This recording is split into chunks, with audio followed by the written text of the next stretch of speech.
Magical.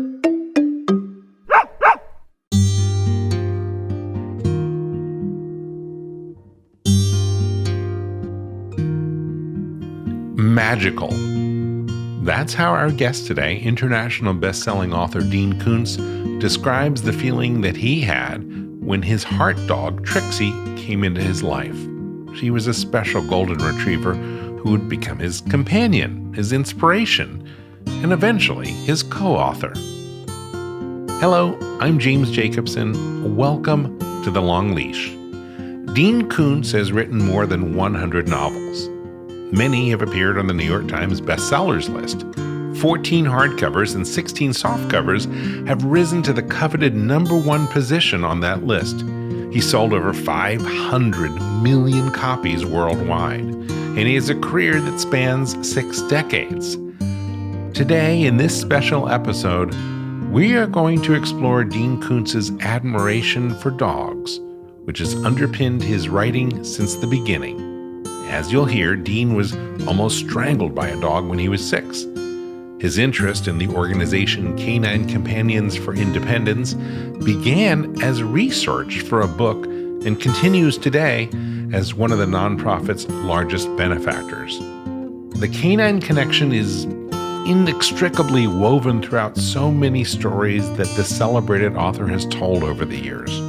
Sometimes a dog plays the lead character, or a supporting role, or on more than one occasion is the co-author of his books.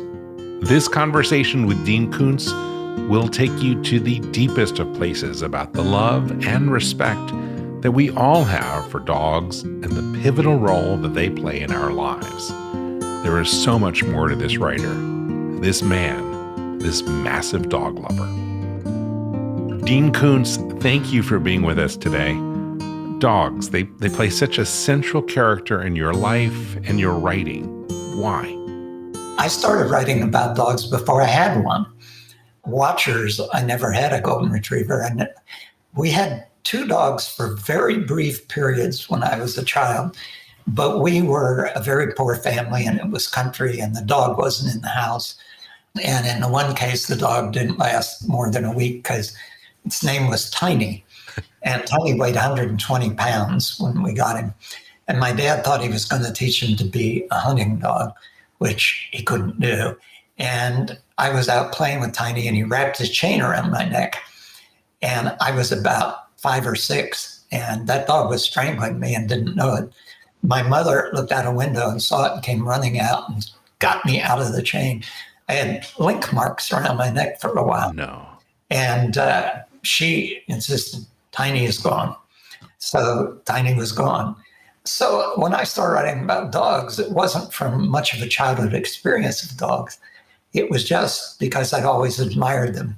And this idea for Watchers came to me, and it was irresistible, the idea of a dog that comes out of a laboratory of enhanced intelligence experiments and is able not to talk, but to, in its way, communicate at a higher level because it has almost human level intelligence. And that started me writing about dogs, I think. And I found it fascinating. So I frequently include dogs, sometimes as one of the major characters, sometimes as a supporting role. I just had a book out last year, Devoted, in which I visit the idea of the human-dog bond and say it is so mysterious and has been going on for so many thousands of years that there is a possibility one day it will evolve into something more wondrous than we can ever imagine. I totally believe that. So how long ago did Watchers come out? Because you got Trixie when you were about 53, right? Your first dog, your first real dog. Yeah, that's probably pretty close. Yeah. The Watchers was written back in the mid-'80s. Okay. So did that evolve? Did your thinking about dogs totally shift when you had Trixie, who is your heart dog, and we will get into her, versus obviously, this ferocious 120-pound dog that almost killed you when you were a kid? Yeah, I think writing about this golden retriever, it was a very emotional book, which I think is one of the reasons it's done so well over the years. I think we're past 14 million copies of that book have sold worldwide, and it never goes out of print. And it was a joy to write about that. There was nothing from a dog's point of view, however. And ultimately, I kind of wanted to do that as well. I got fur in my tongue, by the way. We all do. Instead of tongue-tied, we got fur tongues. Yeah, I heard so much feedback from dog owners that I had gotten the dogging watchers. So that of course motivates you to want to write about dogs some more, because you want to, if readers said, hey, you did that really well, you think, oh, good, then maybe I'll try that again. Good writer. Yeah. And it was not a long time after that, just a few books later, that I wrote a book called Midnight. And this is how the dog thing moved in my professional life and also personal life. I was looking for something unusual with a character, and I read this article about canine companions for independence. And I thought, oh, that will increase the suspense a lot if there's a secondary character and story thread. This town that's under siege, there's a man in a wheelchair that you come to like, and he's got this assistance dog. And that ups the tension in that storyline. And after that book I published, it was the first book I had written that went to #1. And the people at Canine Companions came and said, hey, we love seeing our name in the book and about us and our dog. When the paperback comes out, would you put our address and a little bit about us in it? I went, I should have thought of that in hardcover. So I said, sure. And then they invited us. At that time, the closest campus was in San Diego. And they invited us to come down there and see them. And we did. And we were absolutely captivated. And we started working with them. And years went by that we were donating to them and working with them. And they kept saying, you've got to take one of our release dogs. And we kept saying, we're too busy. And I said to my wife, we're going to be 90 saying we're too busy. Just get off the dime and say, yeah, we'll take a dog. And that dog was Trixie. And everything I thought I knew about dogs, I did know, but there was so much I didn't know until one was sharing our life. And they became as magical as I already thought dogs were.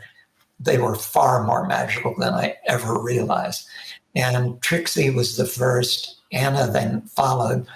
Trixie was actually in service as an assistance dog to a young lady who lost both legs in a traffic accident. A beautiful girl. And then Trixie developed an elbow problem and had to be taken out of service and came to live with us. Then Anna came after her, and Anna failed out of training after 20 months because she couldn't be broken from chasing birds. Not the best assistance dog. Especially if you're tethered to the wheelchair. Although there's fodder for a story right there. And then after Anna passed, Elsa came to us. And Elsa, they no longer say the dog failed out. We're too politically correct for that. We now say the dog had a career change. I love it. The PC have come to the assistance dog world. Yes. And Elsa failed out at 21 months, or had a career change at 21 months, because in the words of the people at CCI, she doesn't want to work. She wants to cuddle. And that is true. And Goldens are an amazingly affectionate breed. But this girl is the most affectionate of the three we've had. And she's right here now. She won't go anywhere. That's why I seem to be jerking around. It's not me. It's the dog it's nudging me. It's love nudges. I have to keep a hand on her and patting. Absolutely. And that's how you get fur tied. Yeah. And there's a genetic connection between those three Goldens, right? Yes. This was kind of amazing. When we got Anna, I took her the first day into our vet. We take our dog in for a bath every Thursday, and we make sure that she's on everything she needs, shots and all that. So I took Anna into the vet, and he came into the room and he said, my God, she looks exactly like Trixie. And he said, I've treated hundreds of Goldens. And one thing I like about the breed is there's all kinds of different faces among Goldens. But these two look very much alike. And I said, I thought so too, but you're the expert. Then it turned out that CCI didn't even know this, after they got all the dogs' papers together to send me, they were reviewing them and they discovered that Anna was Trixie's great niece. So that we said, ah. And then when Elsa came to us, it turned out that part of her lineage is she's a great niece of Anna. And the strange thing about this is the dogs came from different breeders, but those breeders worked with each other and they were in different states. And nevertheless, we've kept the same line down through 3 dogs. So it's been kind of eerie, but wonderful. Well, it is also part of the story of golden retrievers, which is that there's kind of a small gene pool which keeps being bred. And I think that contribute to some of the health issues that they have, right? Yes, we lost our first 2 to the same cancer. Now, Elsa, who looks exactly like a golden retriever, she's a beautiful specimen. She is part lab. And when I took her to the vet the first time, I called in, got the appointment. I said, tell him we've got a new dog. She's part lab, part golden. And he walked in a room and he said, no, she's all golden. And I said, no, she looks all golden, but she's part lab. And they've been breeding them that way in part for the strength of the lab, ease of personality of the golden, but also to hope that this will reduce the amount of that cancer that goldens are so prone to. And we're certainly hoping, because it's a horrible thing. It is. And that's hemangiosarcoma. Mm-hmm. Yeah. And obviously, I mean, you have this strong connection to CCI, which I think is fascinating that evolved. Basically, you read an article, you included it in a book, and then they approached you and said, hey, thanks for featuring us. And so that was pretty, I would say there's the hand of fate that may have had a role in that, wouldn't you? I would definitely say that. It had other impacts on my work as well. As we got deeply involved with them, and we would be going to graduations, and we went to a 2 or 3 day affair there when they were still in the San Diego area. And we just started meeting so many people with severe disabilities.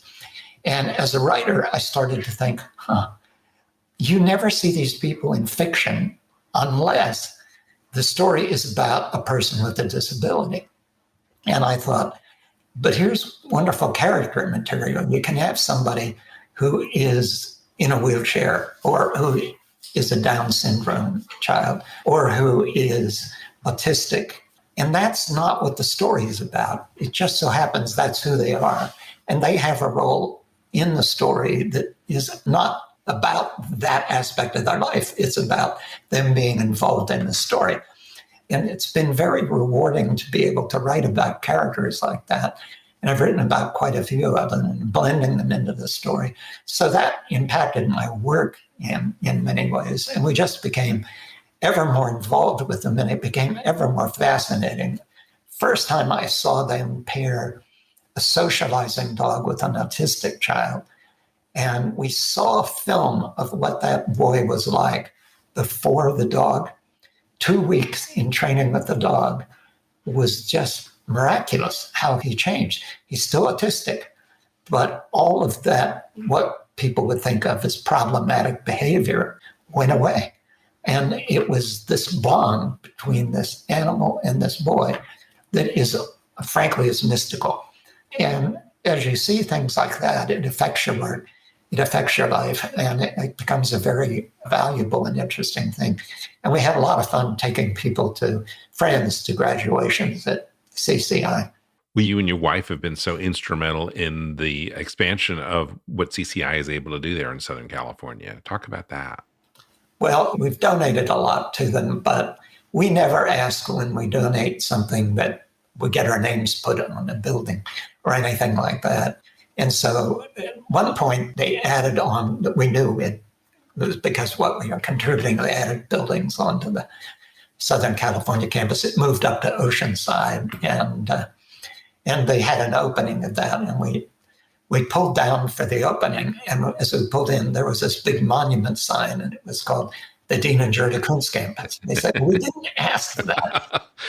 So much for anonymity. Yeah. Now, I heard you had that sign changed Yeah, we didn't want to have them tear it down. So that seemed ungrateful. So we said, okay, we don't really like that so much.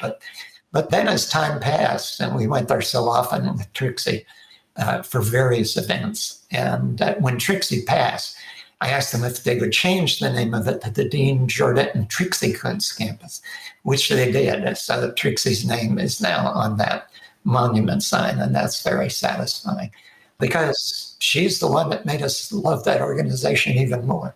Well, she is an extraordinary, and I feel like I know her so much from listening to A Big Little Life, which is your only memoir, right? It's the only memoir you've written, but it basically is totally around your experience with Trixie. It's, as I say in the book, she changed our lives.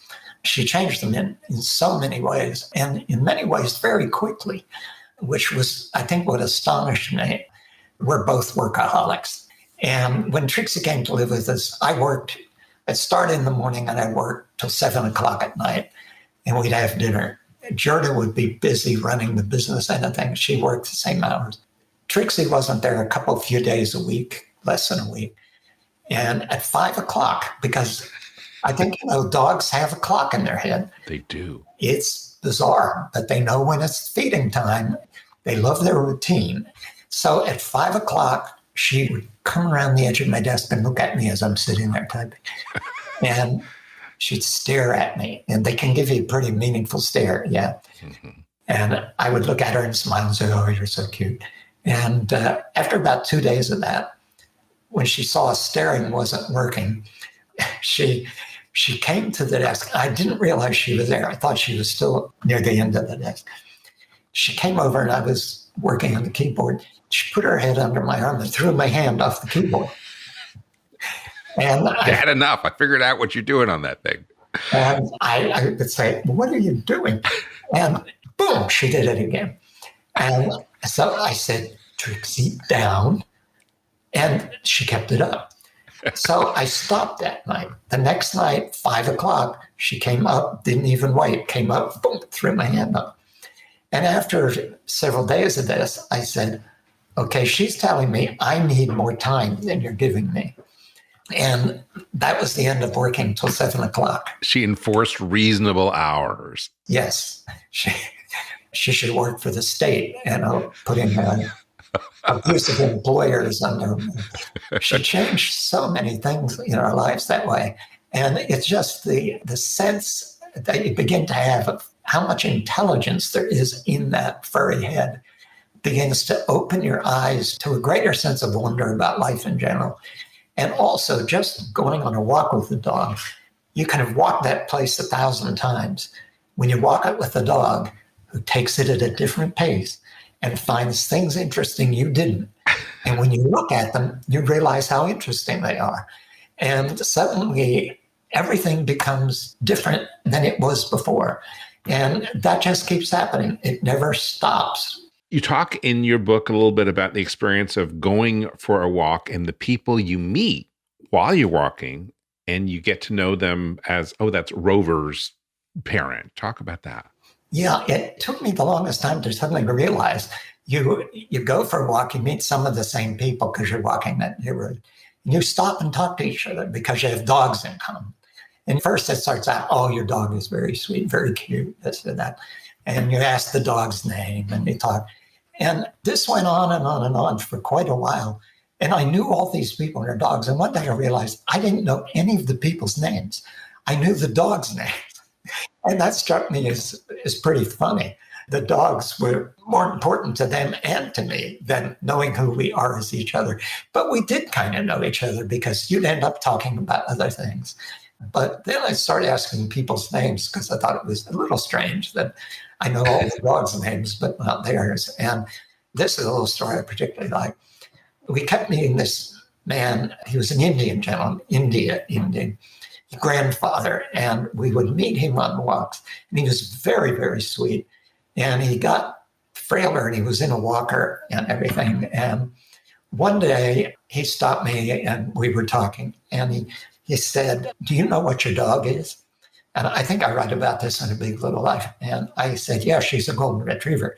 And he said, no, no, no. I mean, what your dog is. And he said, in our faith, which was Hinduism, we believe in reincarnation and that you go through life trying to be better and better. And when you get to where you are almost finished with the travail of being human in your last life before nirvana, we sometimes believe you come back as a beautiful dog that is well cared for. And he said, that's your dog. It reminds me a lot of the book, The Art of Racing in the Rain. The dog Enzo turns out to be, they tell that same story about how dogs basically in their last lifetime, before they don't have to come back anymore, they reach that level of nirvana and they are beautiful dogs, which clearly Trixie was for you. And the impact that Trixie still has, as we talk about this now, many years after her death, is profound, Dean. This is how I got to be thinking about this. After I wrote A Bigelow Life, I started getting just a lot of mail from people and had to tell me about losing their dog. And that's not what Bigelow Life is about. It's where it ends. Right. And that's not even where it ends. There's hopeful stuff after that. But they would write me and they would say, one of the things they would say over and over is, I can't explain to people in my family. They say, why are you so upset? It's just the dog. My favorite thing. Yeah. And they said, how do I explain to them? I can't even find the words to say. And it made me think about it, maybe more than I'd had before. And it really comes down to this: our relationship with dogs, any human relationship, no matter how wonderful it is and how loving it is, has its ups and downs. It has its moments of contention and disagreement.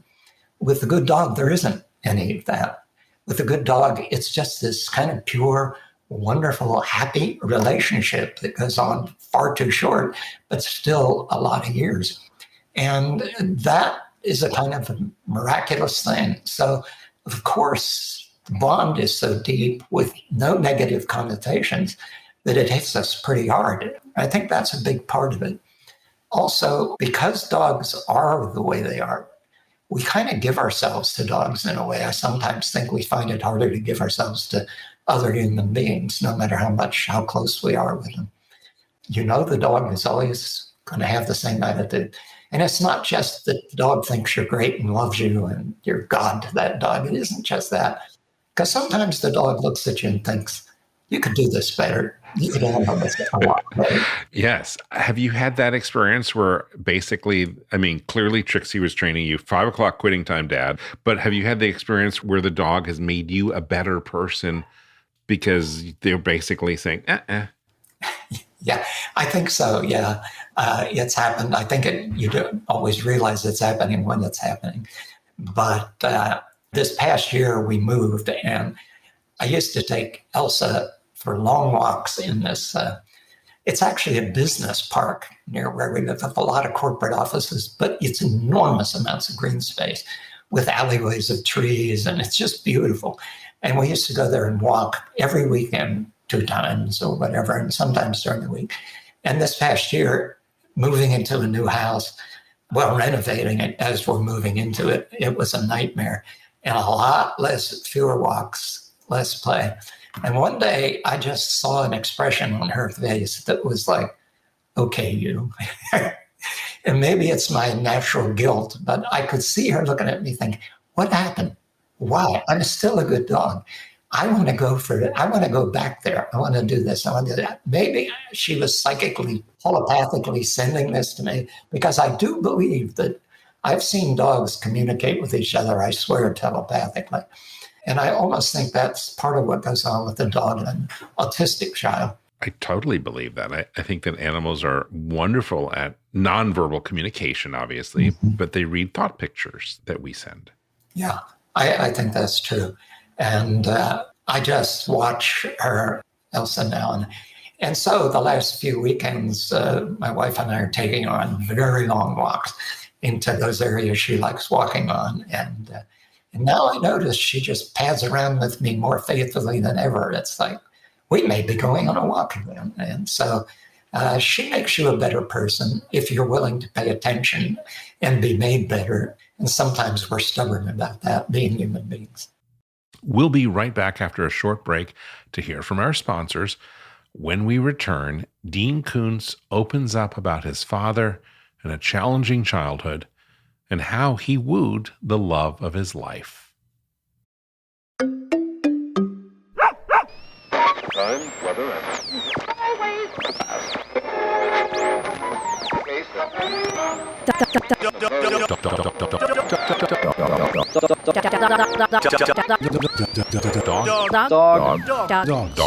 Dog people. Dogs. Dog edition. Hello, I'm James Jacobson in Hawaii. And I'm Pamela Lawrence in San Francisco. And I'm Caroline Winter in Adelaide. You're listening to Dog Edition, the first show designed for you to listen to while you walk your dogs. I got a dog lover on my hand because I hold my beagle dog up to take a picture. The guy taking the picture writes the story. Dogs don't get legacies. They deserve a legacy too. There was a campaign we did for pedigree dog food, and the tagline was Dogs Rule. If somebody gives you a dog, are you likely to look at that person and think, oh, he's obviously evil and soulless and I should drop a nuclear bomb on him? Are those bullets in the background? How would I look walking a dog on the White House lawn? LBJ loved dogs. We only fly from the facilities that use euthanasia as one of their tools to a I was criticized recently for saying non-kill, but I don't think there's a better way to put it. That fluorescent lighting should not have been the last thing he saw. I must have seen that movie 5 times and I still cry. There are things in Art of Racing in the Rain that are emotionally almost impossible to defend against. My dog wants to go out. Can I go let her out? It's an empowering tool. I remember when the Rolling Stones came in and nobody paid attention to them. And I'm going to spend a week hiking and backpacking with a group of llamas, so that should be fun. Sorry, with a group of animals or Buddhist llamas? We said, You want a friend in this life, get a dog. Oh, she fits right in. This is going to get fun. From all of us here at Dog Podcast Network, I wish you and your dog a very warm aloha. Welcome back. I'm speaking with celebrated author and dog lover Dean Koontz. You talk a lot about the distinction between intuition and instinct with dogs. Yeah, and human beings too.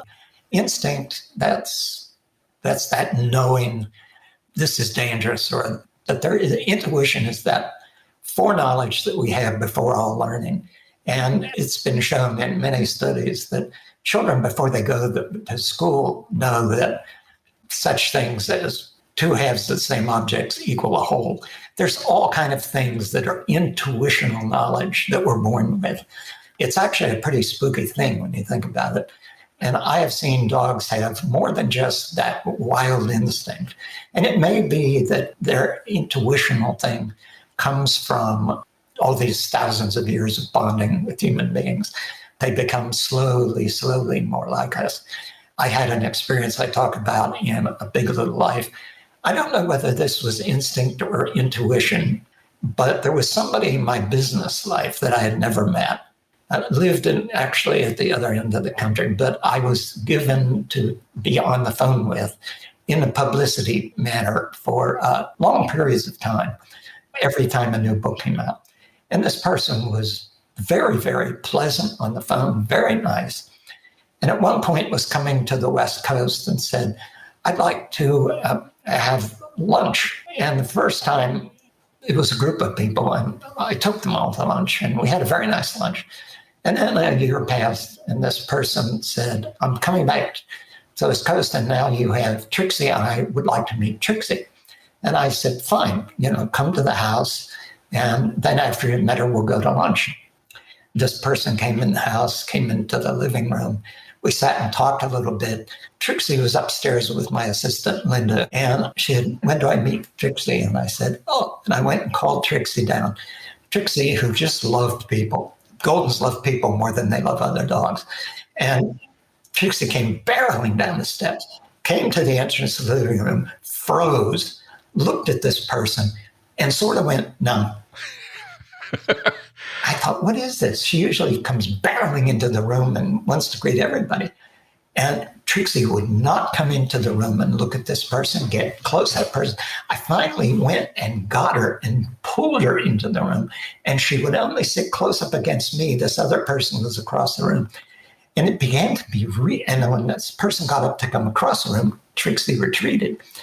And finally, I said, she must not be feeling well. And it was actually embarrassing. So I let Trixie go back to Linda. We went out to lunch. We're sitting at lunch, and this person, just as we've ordered lunch, says, "Oh, I hear you bought a beach house." And I said, "Yeah, we never take a vacation. So we thought if we had a house within 20 minutes and we could keep clothes there and not have to pack and everything, we could go there on weekends and finally take time off." And this person said, "Oh, great, because the next time I come, I'm going to stay there for 2 weeks. And I'm going to have a lot of parties. But you'll be invited to." Presumptuous. Well, at first I thought this was a joke. It was not a joke. And everything got stranger and stranger during the course of this lunch, so that every time this person picked up a knife, I sort of went, okay, I don't know where this is about to go. And then after this meeting, this person went back across the country, and we started getting phone calls, constant, long phone calls that I couldn't take. And they would be coming a couple a day and very intrusive, trying to be intruding into your life in a very strange way. And I thought, look at that. This dog knew. First encounter, walked up to the room, went, "Nah, nope, get me away from it." Now, dogs, I'm told, can smell schizophrenia. Mm-hmm. And there may be certain conditions that Trixie smelled this and thought, no, this is something you don't get involved in. I think it had to do with scent, but it could also have been intuition or telepathic. I don't know. But it was so powerful and so immediate that it was quite a lesson. And I thought, okay, in the future, anybody this dog doesn't like, we're not having any relationship with him. Dogs are awfully good judges of character. One of our dogs who is like that, is so intuitive, can watch TV. And, she's watching TV and the character comes out and she barks. And it's like, before you recognize that it's going to be a bad person, but she's able to see that somehow through the actor, just through the TV. Yeah, that reminds me of a lot of things you used to be told about dogs, they no longer tell you because they finally realized they were wrong. But we were told that dogs could not see images on a TV screen because they couldn't see that two-dimensional. They need the three-dimensional.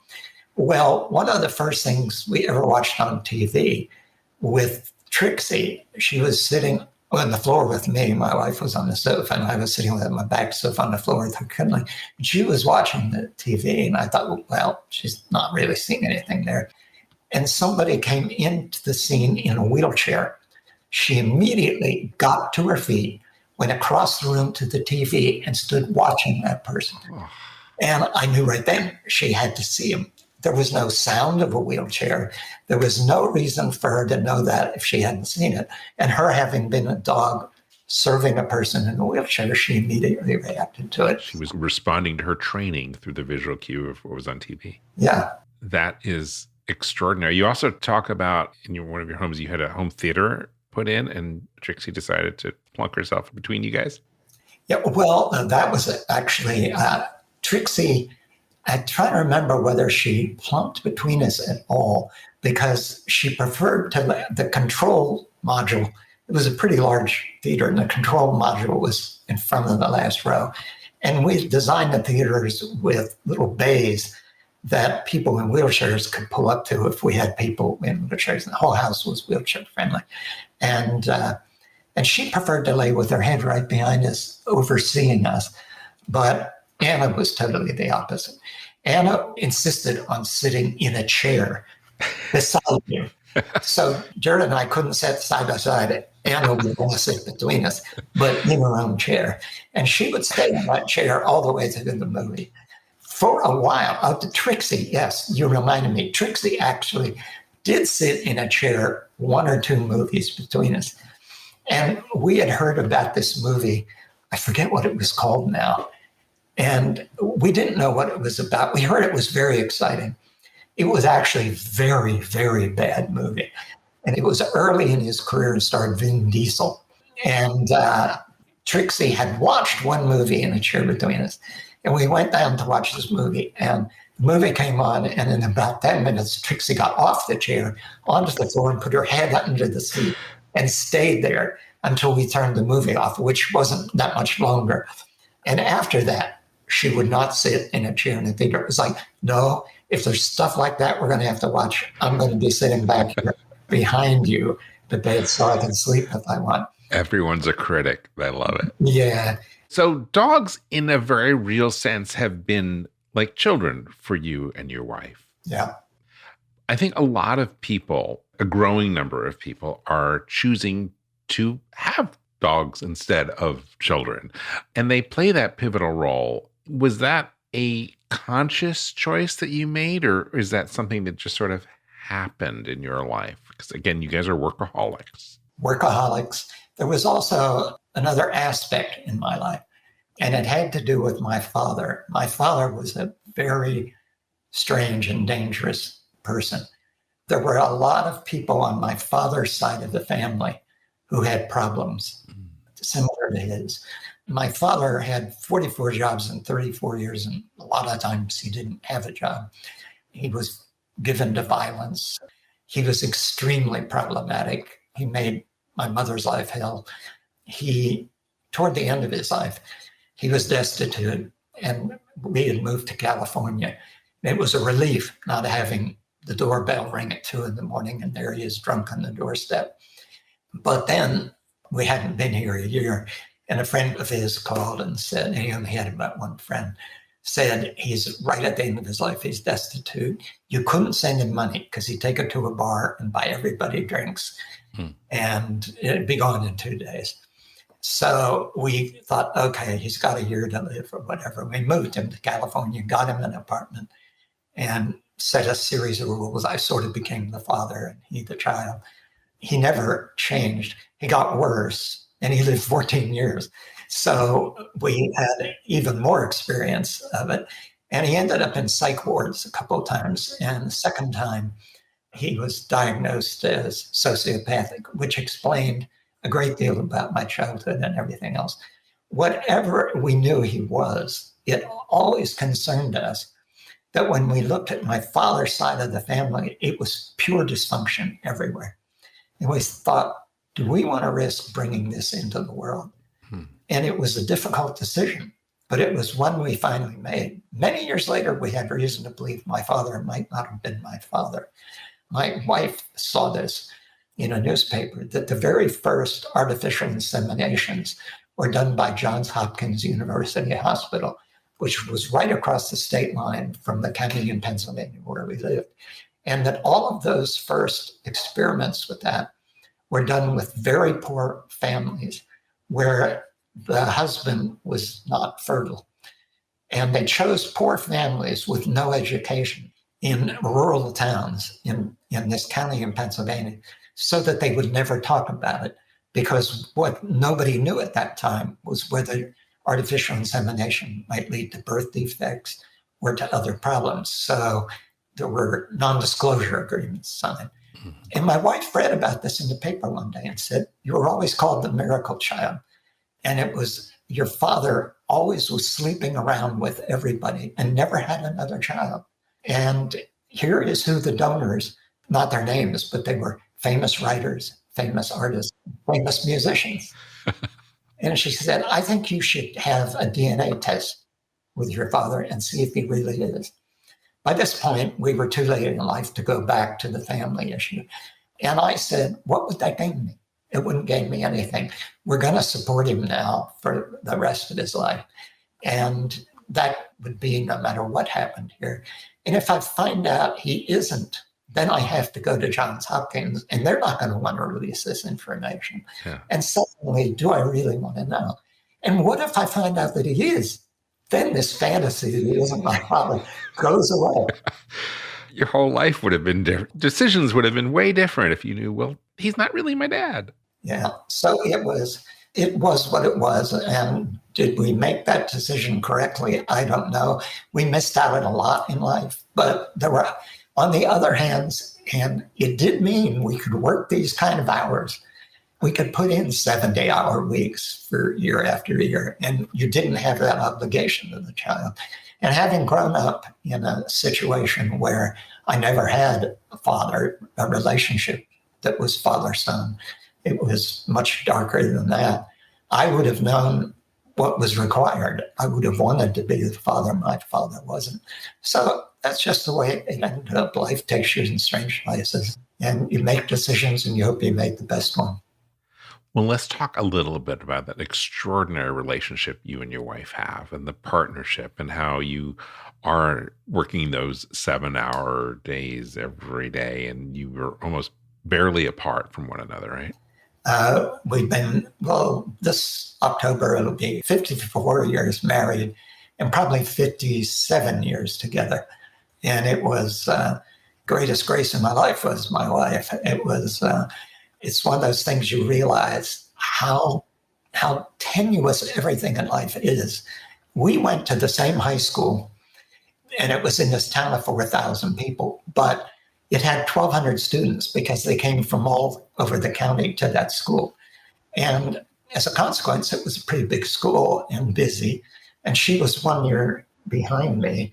She was always president of her class, and I was always the class clown of my class. So we didn't exactly meet. And so I never saw her. And one day I was in a car riding shotgun with my best friend, whose family had something. His dad was the town banker, so they had 2 cars, and so we could cruise, and he could use his mother's car. And we pulled up to an intersection, and there was Jared waiting to cross the street. And I said, "Oh, who is that? I've never seen her." And he said, "Oh, you don't want anything to do with her." And I said, "Why not?" And he said, "She's the town shoemaker's daughter." And I said, "I'm the town drunk's son." That's one heck of a step up. It's an upgrade. So then I, started sort of almost pursuing her like a stalker. And in A Big Little Life, I talk about how she turned me down for dates several times. And she would always say, "Oh, I'm working in the dry cleaner that night." Or the next time I asked her, "I'm working in the theater that night." And I thought, she forgot to lie. It's a dry cleaner, not a... And then the third time, "Oh, I'm babysitting that night." And it turned out she was, because she didn't come from a well-to-do family either. And her dad was very old world, an immigrant from Italy. And if his daughter wanted new clothes when she was 13, she had to start working. She had to buy her own clothes. And so she had various jobs and worked from the time she was very young. And her mother died when she was young, so that was an aspect of it as well. When I finally asked her a 4th time, she said, "I can't."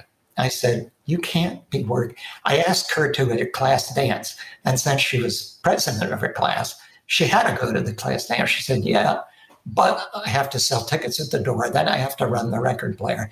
Then I have to take a turn selling refreshments. And then I have to clean up the gym." And I said, "Well, that'll be our first date." And it was.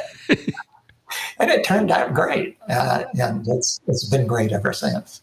You guys have been working together ever since. In fact, she helped to facilitate your career in a pretty extraordinary way. Yeah, I was teaching school. I worked in the poverty program for a year, teaching underprivileged children. And then I worked in a regular school district for a year and a half. And I was selling short stories and a couple of paperback novels, but not enough to earn a living. And she said, "Look, I know what you really want to do, and I'll support you for 5 years. And if you can't make it in 5, you'll never make it." And I sometimes say I tried to negotiate her up to 7, but she has Sicilian blood, so she wins every negotiation. And it took almost that 5 years before there was a reliable level of income. But we never saw coming what happened. When we sat down to, could we do this? It was, success would be making $25,000 a year on a reliable basis, which was more than now, but not a lot. And we never saw it becoming the success it became. And it wouldn't have without her giving me that opportunity. But boy, was I the bum of the family for a few years. Nobody understood what she was doing. But she believed in you, and 500 million copies worldwide since you guys are doing okay. We're doing okay. Like, what are the secrets? I mean, clearly you're both extraordinary people with extraordinary backgrounds that brought you together. But is this effortless, the partnership that you and your wife have forged? Yeah, every relationship has ups and downs in it. Especially, I think it took both of us a while to understand, given you lose a mother as young as she did, and you have a father who is very old world and not that very sharing of emotion and things. And given my father was who he was, and my mother was very sickly, there's things out of that shape you that you have to get past. And there are things you don't really at first even realize are things inhibiting you. And so, in a sense, I think it was something like kismet. Even though we didn't know we were doing it, we were helping each other through some of the same problems. And I'm prone to make mistakes. Everybody makes mistakes. But I think because we came out of similar backgrounds, and because she's smarter than I am, and that makes a big difference too, that she's my first reader. I can give her a manuscript and she'll come back with, she's my toughest and fairest critic. So that was also an important part of it. But also, I think we've discussed this. Why have we been so happy with each other? We spend all day together in some ways. And a lot of people say to me, I couldn't work with my wife all day long. We'd both go crazy. And we don't know what we'd do if we weren't in the same house all day. And partly it's because we have the same sense of humor. I think if you share a sense of humor, if you have a sense of the absurdity of the world and of life, it gets you through almost anything. And we've oftentimes found ourselves laughing at things that other people would find us a little strange laughing at, would think, okay, that terrible thing that happened to you was only a week ago. And there wasn't anything funny in it at the time. But you know a lot in life, aside from death itself, but almost everything else. Sooner or later, there's funniness to it. There's a humor in it that you missed at the time. Because I once said, humanity is a parade of fools, and I'm right up front with a baton. So because we have that same sense of humor, and we enjoy the same movies and the same books, and we have the same favorite comedian, Stephen Wright. I don't know if you've ever listened to Stephen Wright. Absolutely. Oh, he is a genius. He is so amazing. I agree. And if you have that sense of absurdity, which he has in spades, then a lot of things that are upsetting in life, you get past a lot easier because, hey, this is life. It is like this. It is absurd. And some of it is awful, but then so much of it is beautiful. So just get past the awful part and find something in it to laugh about. In what way was Trixie Kuntz, and I thought the book was great, where you basically realized, my gosh, she has a last name. This is a real member of our family, your first dog. In what way did she shift or change your marriage? Well, we started working somewhat less. We still work a lot. We started working somewhat less, which gave us more leisure time together. There is this, I think it is probably what happens in a marriage that works and the two people feel the same way. It's what happens when they have a child they love. That brings a new dimension to their own relationship. Yeah. The affection they have for that other actually increases the affection they have for each other. And that's certainly what Trixie did. You know, when you have this dog that you love that make both of you laugh, that you both get concerned about when there's any illness that she has, is something you're going through together, and it bonds you in another way. Can you ever see your lives without a dog in it now? The only way I see that is if I get to be afraid that I won't outlive the dog. And given my age, that's something I'll have to start thinking about. And I'd have to have some arrangement for that dog that I felt very comfortable about. And I know dogs can handle that, but I also know dogs grieve. I talk about that in A Big Little Life. I've seen it. And And there's classic stories of dogs that visit their master's grave for years afterwards on their own hook. And so it's something to think about. It's an obligation. When you take on the dog, you want to be there to see that dog off. You don't want it having to go off in some other relationship that you're absolutely sure nobody will love it as much as you did. You make a really interesting point in that book about the distinction between a natural death for a person and the obligation that we as dog lovers have for dogs in the end. It's the hardest thing. It's human beings. I don't want to be euthanized just because when you work with so many people with disabilities, mental ones, physical ones, and so forth, you realize those lives are just as precious as any other. And there's no reason to think their quality of life isn't worth living. There are people who feel that way. And when you feel that way, you think it's not our job to decide when a human life isn't worth living. But in the case of a helpless animal like a dog that is suffering and there is no hope, that's a different thing. And it was just the hardest thing when I had to put down Trixie. The vet came to the house and he came with the vet tech. Just did a beautiful job with us, but it was devastating. Same thing with Anna. It's something I don't look forward to with Elsa. And I remember the first time Gerda said, I can never do this again. I can't go through it again. And it took her 6 months, or it took her 8 months, it took me 6 months to say, I can do that again. And then we got Anna. And then after Anna passed, she'd been gone for 2 weeks. And the people from CCI came up for a lunch. And we were sitting talking, and they said, we know what you're like, and it's going to be months yet till you can take another dog. But we do have one that needs a home if you know anybody. And she held up her phone with the picture of Elsa on it. And Gerda and I just both burst into tears and said, we'll take her. And it was 2 weeks that she moved into it with us. And, I think the first time you think it's like a betrayal of the dog you lost. And of course it isn't, but that's what's kind of in your mind.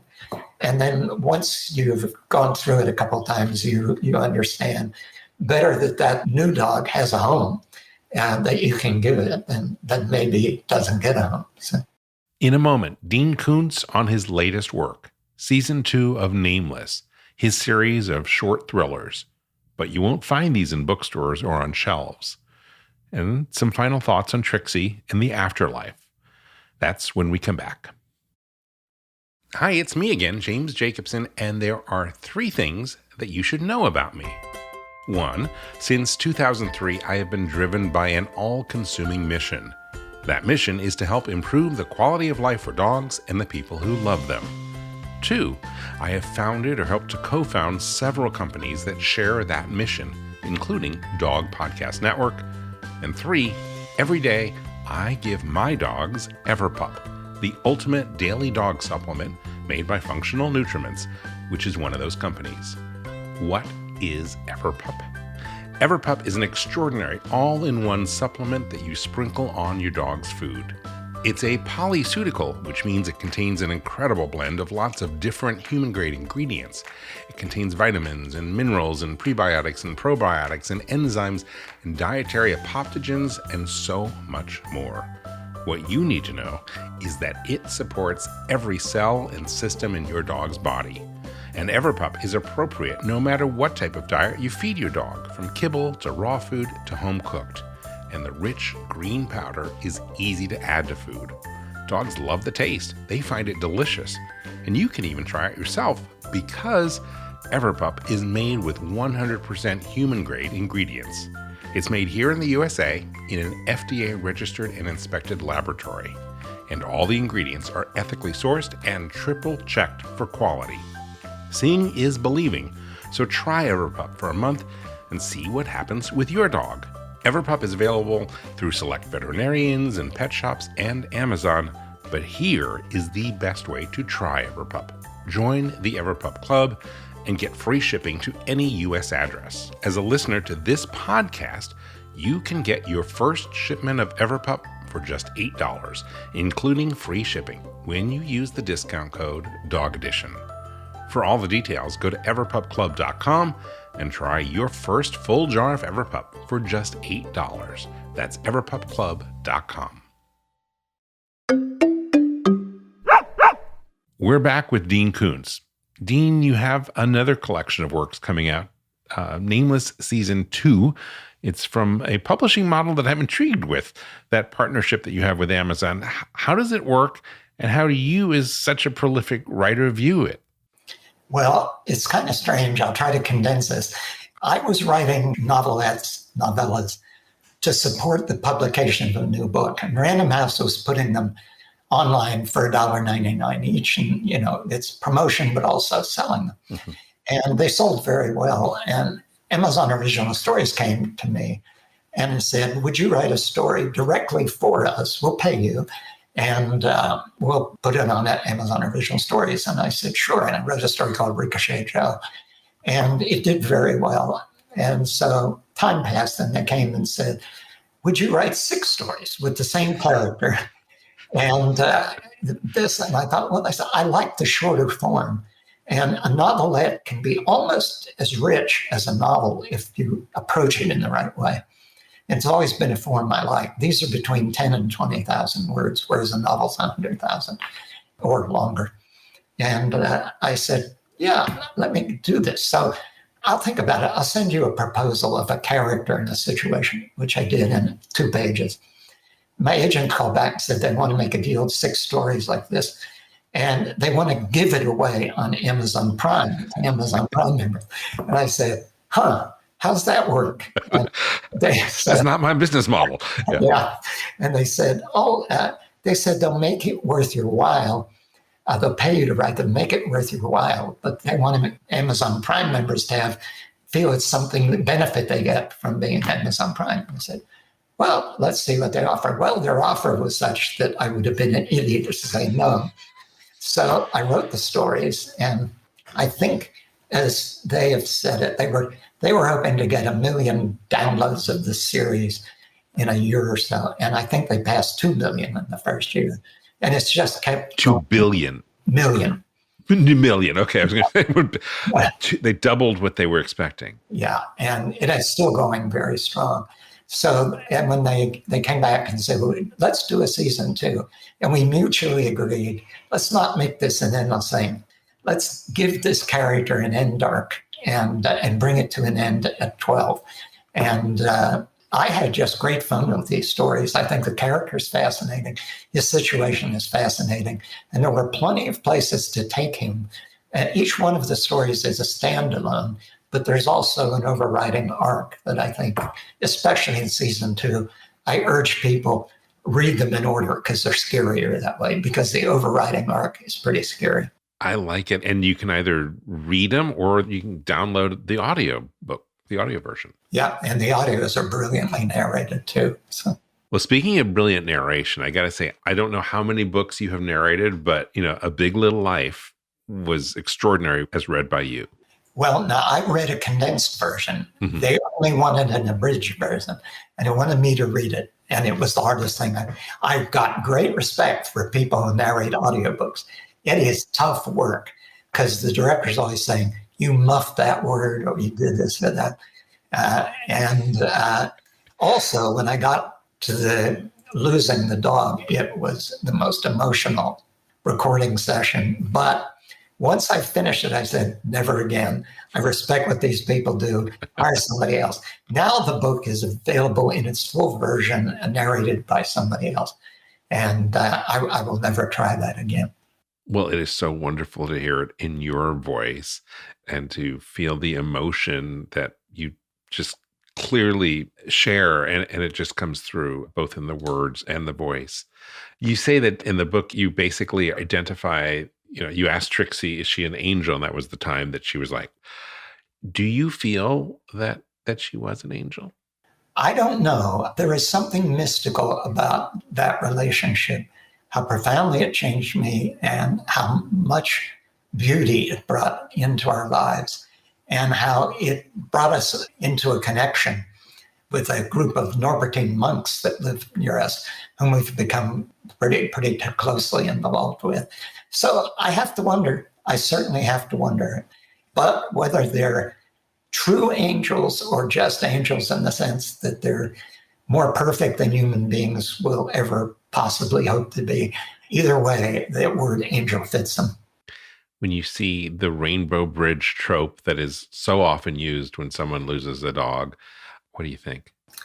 I certainly think if there's an afterlife, which I believe, I'm a believer, the dogs are there. There's no question in my mind. Not to offend cat people, I'm not 100% sure about cats, but with you. but dogs, yes. C.S. Lewis said that when he was talking about can animals have an afterlife, and he said his way of thinking about it was that if a dog and a human relationship is so profound that, or another animal, but so profound that it makes a better person of the person, then that dog definitely has an afterlife. I forget what he called it, but it's because of the dog's function in this life as, how would he probably put it, as a vehicle of grace. And I like that. I think that's, but whether they are or not, yeah, I think they're there. There's going to be a lot of dogs on the other side. There are. Probably more dogs than people. It depends where on the other side, I suppose, right? The river Styx. Well, there's not any doggone tail. No, I'm sorry. Yeah. No, that is for sure. Well, Dean Koontz, thank you so much. This has been a pleasure. And again, I celebrate you for all the success that you have had and shared with people. But this revelation that you had relatively, midlife when you were like, hey, dogs really make a difference is extraordinary. And I want to see some more dog books from you. They're coming. They are. Okay. What can you sneak peek? No. Never reveal what you get in the works. Well, I thank you so much. Thank you. This was really a pleasure to do. So thank you. Such incredible insights from Dean Koontz on dogs, writing, family, and life. What a privilege to sit down with him and relive some of the poignant moments that he's experienced and how it's shaped him professionally and personally. You can find out so much more about Dean Koontz and Nameless online. We will have links in our show notes. And if you like what you heard and want more fascinating chats like this one, please check out the rest of The Long Leash. If you're already a regular listener, we have plenty of other shows on Dog Podcast Network, like Dog Edition and Dog Cancer Answers, made by dog lovers for dog lovers. If you have anyone in mind that you'd like to hear on our show, or even just some feedback, please don't hesitate to reach out to us. We would love to hear what you think. You can find us on our website at www.longleashshow.com. That's longleashshow.com, as well as on all the social media channels. And if you happen to stop by the website, go ahead and click that little blue microphone icon found at the bottom right of every page and leave us a voicemail. We're also available on all the podcast apps. We are on Spotify as well as YouTube. So please make sure you follow us so you don't miss a thing. And one last thing, we'd love it if you would tell your friends about us here at the Long Leash and Dog Podcast Network. We dog lovers are always looking for something good to listen to while we, accompany our dogs around the neighborhood. So please tell a friend, a fellow dog lover, about this podcast and about Dog Podcast Network. That's it for this episode. I'd like to thank Dean Koontz for being our guest. I'm James Jacobson, and on behalf of all of us here at Dog Podcast Network, we wish you and your dog a very warm aloha.